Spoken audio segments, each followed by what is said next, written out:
They told you love would save you. They handed you a script, doves, vows, the soft tyranny of violins, and asked you to read your lines with a trembling smile. But here's the forbidden truth. The same chemistry that lifts you into the clouds is the chemistry that locks the door behind you. You call it destiny. Your biology calls it compliance. And once the music fades, you hear the bolt slide. Not loud, not cruel, just final. You sense this long before you name it. In the eyes of couples who no longer look at each other. Only past. In the laughter that thins with routine. In the house that grows crowded with obligations yet strangely empty of air. Society put lace over iron and told you it was romance. It wasn't. It was terms and conditions you never read because your hands were shaking. You signed in heat, you serve in cold. That is why the truth is buried. It threatens the market of fantasies and the empire of expectations. Whole industries stand on your confusion. Entire traditions depend on your silence. If you speak, you become dangerous to them and to the old version of you. You want philosophy to comfort you, it won't. It sharpens the blade of perception. Schopenhauer understood this, and beneath the poetry of love he found the engine room, the will of life bending you to its project. The species doesn't ask permission. It edits your judgment with dopamine and deals in promissory notes it knows will default. The passion was real. Its promises were not. You feel that as a drift from enchantment into administration, calendars, compromises. We should talk. The conversion of mystery into schedule. The conversion of you into we, then into they. The two of you watching the third thing you've built run your lives with its tiny urgent hands. You call it maturity because the alternative label is too costly. Machiavelli would not be surprised. He never confused appearances with power. Men judge generally more by the eye than by the hand. He writes, "For everyone can see but few can feel." Niccolò Machiavelli, The Prince, 1532. Modern tongue. People worship the image and ignore the mechanism. The wedding is image. The mechanism is consent drafted by momentum and sealed by fear. Fear of loneliness, of gossip, of starting over. If you would rule your life, you must learn to feel what others only see, the tiny trades of autonomy you make each day. The rituals by which the self dissolves. But then another truth arrives. And it does not ask to be liked. Solitude is not exile, it is jurisdiction. A mind that cannot be alone cannot govern. Stoics knew this without ceremony. You own only what is inside your control. The more your peace depends on another's weather, the more your house stands on rented land. The Taoists knew this too. Force creates resistance, space creates flow. You do not love better by clinging, you love cleaner by standing. And Nietzsche, grinning in the dark, would remind you that becoming yourself is not a community project. It is a pilgrimage, often walked at night. Here's the paradox. The closer you press to guarantee warmth, the more the quills pierce. You move apart to stop the pain and discover cold. And so many spend decades choreographing this dance, closer, hurt, apart, ache, until the years are a metronome and the music is duty. When you mistake comfort for commitment, you melt the steel of your will into a spoon and feed each other stories you no longer believe. Love is not a prison, but many build one and slip the key into a drawer labeled, grown up. You ask, if this is harsh, why do so many embrace it? Because it offers the most seductive lie. That insecurity can be abolished by contract. That unpredictability can be farmed out to paperwork. But the world remains wild. Only now. You face the jungle with hands half tied by promises made under an eclipse of reason. That is why your restlessness grows. You are not wicked, you are waking. Notice how desire behaves under captivity. Independence, the very aura that made you luminous, is recoded as threat, mystery, witch-fed attraction, is paved over by surveillance disguised as care. Ritual replaces revelation. The evenings shrink. The radius of your thought narrows until your inner life, a cathedral with 1,000 vaulted shadows, feels like a hallway with coats and keys. You begin to negotiate the temperature of your own soul like it is a thermostat in a shared apartment. This is not love's fault. It is the price of mistaking eternal feeling for permanent arrangement. And yet, the deeper you go, the more a second current flows beneath the complaint. This is not a sermon against love. It is a reconnaissance of power. What happens when two sovereignties try to merge into one? Committees. And committees produce safety by killing velocity. Your best work, art, insight, enterprise, requires a monastic cruelty, to guard the hours, to displease the crowd, to reject the sweet sabotage of constant compromise. That is why history's fiercest creators lived as if their time were a blade to be kept sharp and separate. They refused to let domestic maintenance dull the edge. Machiavelli again, this time with the sentence nobody wants to quote at dinner: "It is better to be feared than loved." If you cannot be both. Niccolò Machiavelli, The Prince, 1532. Do not read that as cruelty toward others. Read it as discipline toward yourself. Fear here means reverence, a boundary so clear that even you dare not cross it. If you cannot be both loved and whole, choose the condition that preserves your sovereignty. The modern translation is simple. Make it costly, to yourself and to anyone else, to trespass against the mission of your life. But what about gentleness? What about kindness? They are not casualties of strength, they are its ornament. The man who cannot say no is not kind, he is complicit in his own erasure. The woman who cannot keep a room where no one follows is not loving, she is leaking. Love offered from depletion becomes accounting, credits and debits, a nervous ledger of who gave and who owes. Love offered from fullness is just weather. The sun does not invoice the meadow. This is why silence matters. Not the punitive silence of withdrawal, but the fertile quiet where thought condenses. In that weather, you will hear which desires are truly yours and which were smuggled into you by tradition. Chorus. Algorithm. You will discover that some of your longing was imitation, borrowed hunger borrowed from borrowed mouths. And you will learn the oldest tactic of power, distance. Distance clarifies shape. When you step back from the painting, composition appears. When you step back from the entanglement, you see which cords are lifelines and which are leashes. And here's the paradox. You wanted the safety of forever to do your best thinking. But you require the volatility of freedom to even begin it. The work that would have made you proud asks for a room with a locked door. A calendar with holy days for labor. A reputation for being unavailable to trivia. This is not selfishness, it is right order. The village benefits when the temple is guarded. Your future lover, if you choose to have one, deserves someone who has a self to bring, not a vacancy to fill. You will be told this is extremist. But moderation is often the camouflage of surrender. The middle road is a fine place to walk, it is a terrible place to camp. The culture will try to frighten you back into compliance by naming your solitude with ugly words. Let them. Names are the cheapest tools of control. Your proof is not in what they call you but in what you build when no one is watching. And yet, listen, the goal is not to scorn the hearth, but to reassign it. When two sovereigns meet, love is no longer an institution, it is a meeting between strong fortresses across a river. There is a bridge, not a border collapse. There is choice renewed at each crossing, not conscription disguised as fidelity. One day, perhaps, you will stand on that bridge. You will not beg for permanence. You will not threaten with absence. You will recognize each other by the light of self-mastery, not by the panic of incompleteness. That, strangely, is where tenderness returns, where no one is forced to stay. Everyone can truly arrive. So you ask, finally, what to do with the ache that remains when the old myth dissolves? You do what every strategist does when empires fall. You found a city of your own. You fortify its walls with habits that guard your mind. You appoint rituals as your soldiers, reading before noise, work before screen, breath before speech. You install a throne inside your ribcage and swear loyalty to the only ruler who can make use of your days. You do not become unloving.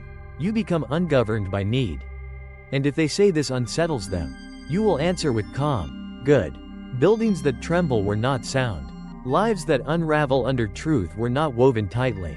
You are not against love, you are against your own disappearance. If a bond survives your solidity, it will be the right kind. If it cannot, it was a hostage-taking with flowers. You have been told that freedom is lonely. Sometimes it is, but loneliness is a landscape with roads. Dependency is a cell without windows. Learn the weather of your aloneness. Let it teach you what you can do with 2 uninterrupted hours. With a morning that belongs to no one else. With a night where your thoughts do not need permits. When you return from those provinces, you will carry gifts you could never import through the customs of constant compromise. Take this as your quiet decree, the state of you must not be annexed. Guard its borders. Invite only those who recognize the flag. Love, if it comes, will knock like a traveler who knows the worth of gates. If this stirs something uneasy in you, it means the spell is breaking. Good, let the glass fall. Sweep with gratitude, build with stone, and when the old chorus calls you back to the safety of their script, touch your chest and remember the first law of any principality worth defending. Rule yourself first, then decide. With a clear mind and an open hand, who is worthy to share the road? You think suffering begins when love ends. But that's not true. The real suffering begins when love stays long after desire has died. Long after the fire turns into furniture. When passion becomes a subscription service you forgot to cancel. Renewing every year, extracting pieces of your soul as payment. They told you marriage is stability, but stability for whom? The species profits from stability. Society profits from stability. The state adores stability. Because stable minds are predictable minds. And predictable minds are easier to tax, easier to tame, easier to bury quietly under routine. You don't need a cage with bars. You only need a cage with expectations. The worst prisons are those you decorate yourself. You see it everywhere. Couples who were once meteors now move like tectonic plates. Slow. Grinding. Inevitable. Not alive. Just lasting. They mistake endurance for excellence. They call the slow decay, growth. They baptize resignation as maturity. And they congratulate themselves for surviving what was supposed to make them thrive. Schopenhauer saw the architecture of this misery. Biology hands you a drug so strong it blinds you, then takes it away the moment you sign the papers. Love is the bait, marriage is the net, and routine is the fisherman, pulling you out of the wild, tossing you onto the deck, gutted of mystery. But let's turn the knife deeper. Marriage doesn't only chain you to another person. It chains you to a version of yourself you never chose. The one who apologized too much. The one who surrendered weekends. The one who shrank to fit the space available. The one who learned love through obligation instead of awe. Every day you trade a fraction of who you are for the right to say, we. And the tragedy? No one notices the disappearance until the shadow is smaller. Your partner doesn't steal your freedom. You volunteer it, piece by piece, for a little peace. But peace bought with self-betrayal is war postponed. Society praises the couple that lasts, even if that means lasting through depression. Dead bedrooms, secret lives, dreams reduced to dust under the bed. The world doesn't care if you're thriving. It only cares if you're behaving. Obedience looks a lot like happiness from a distance. And yet, within this darkness, something golden glimmers. The same mechanism that enslaves you can awaken you. Because once you see the bars, you start planning the exit. Here's what Machiavelli would whisper if he stood behind you as you stare at your own reflection. He who is master of himself will never be mastered by another. Adapted from Niccolò Machiavelli, The Prince, 1532. The world has convinced you sovereignty is selfishness. But self-betrayal is the original sin. A relationship that requires your erosion is not love, it's colonization. You weren't born to be someone's compromise. You were born to be someone's admiration. And that begins with admiring yourself enough to refuse your own disappearance. Look at history's great conquerors of thought. Nietzsche, Kant, Beethoven, Newton, Tesla. Their solitude wasn't a failure to find love. It was a refusal to forfeit their empire. They knew masterpieces demand monastic boundaries. You can't build a throne if you're busy building someone else's comfort. And listen carefully. Love should not require your death. Not the death of your spark. Not the death of your art. Not the death of your freedom to dream absurdly large. A strong man does not seek someone to complete him. He seeks someone who survives his completeness. Because here's the final paradox, shocking, cruel, liberating. When you no longer need love to feel whole, you become the type of person others would die to love. When you are a fortress, not a beggar, desire becomes gravitational. When you carry your own fire, others gather for warmth. When you stand alone in your full height, the world looks up. Schopenhauer was right. The mind sharpens in silence. The soul breathes in solitude. And in those hours when no one knows what you're doing, you build the life they will eventually envy. So when they ask why you're still alone, Don't defend, don't explain. Just smile like you know a secret because you do. The greatest romance of your life might not be another person. It might be the version of yourself you were always meant to meet. Love will come again maybe. But if it does, it will come to your gates with respect. It will knock, not invade. It will ask, not assume. It will admire, not require. Love stays longer when it knows you can walk away.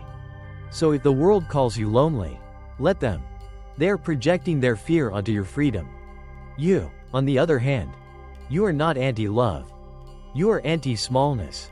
You are saving the throne within you for someone who knows how to bow. They warned you that solitude is dangerous. They were right, but not in the way they meant. Solitude is dangerous because it makes you powerful. Because when you remove noise, your mind roars. Because when you stop chasing, the world turns to look. That's why society fears the man who is alone and at peace. He cannot be recruited. He cannot be manipulated. He cannot be owned. They call you cold when you refuse to melt for convenience.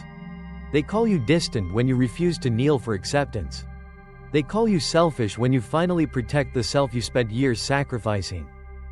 But remember, they mocked every emperor before he took the throne. Here is the truth they hide behind ceremonies and contracts.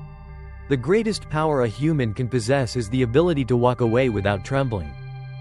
When you can leave, not because you are angry, nor because you are afraid, but because you refuse a smaller destiny. That is when you become untouchable. Fear no longer edges your decisions. Opinions lose their leverage. Even love cannot weaponize itself against you. You rise above the binary of with someone or without someone. You live by a more sacred law, with yourself completely. And from that place, everything changes. Suddenly, love is not a crutch. It's a choice. Partnership is not a merger. It's a celebration. Two sovereigns meeting in the middle of their empires. Not to conquer, not to repair, but to witness one another's greatness. No one here is sacrificing the sun just to warm another's insecurity. No one here is asking the other to shrink so the room feels more comfortable. No one here is confusing possession with devotion. This is a love built without fear. Because both lovers know they can walk out the door and still stand tall. Commitment is strongest when it is optional. Listen, you do not exist to be half of a story. You exist to be the author. You do not wake each morning to maintain peace. You wake to expand your kingdom. If someone is to join you, they must come not as a missing piece, but as a whole world, a parallel constellation, whose stars burn just as bright. Let the masses settle for someone who fits. You seek someone who matches, not someone who fills the gaps. Someone who dares to meet you at your edges, not someone who completes you. Someone who complicates you beautifully, and still bows to your freedom. That is the only love worthy of a self like yours. So listen to this last commandment. The law of the ungoverned soul. Never again trade a kingdom for a cage. You have climbed out of comfort's coffin. You have tasted your own potential. You have seen what remains when illusions die. And truth steps forward with the sword. From this day, no more shrinking to be understood. No more bending to be accepted. No more dying just to be loved. Those who deserve you will love the fire, not fear it. Those who belong with you will rise, not hide. And if none appear, then you will rule alone. And the world will still remember your name. Because you are the rarest of all things. A human who chose self-mastery over domestication. A soul who learned to stand without applause. A heart that loves without chains. Look at you. No crown on your head. Yet everything in your posture says king. This is your new mythology. Freedom is your homeland. Solitude is your fortress. Purpose is your throne. And anyone who enters your life from this moment forward will do so under your terms. If understanding this feels like awakening, it is. If your pulse feels heavier now, it should. Because you are done surviving. You are ready to reign. If this trilogy reshaped the way you see love, fate, and power, Then you already know the next move. Just whisper not to me, but to yourself. My life will not be negotiated.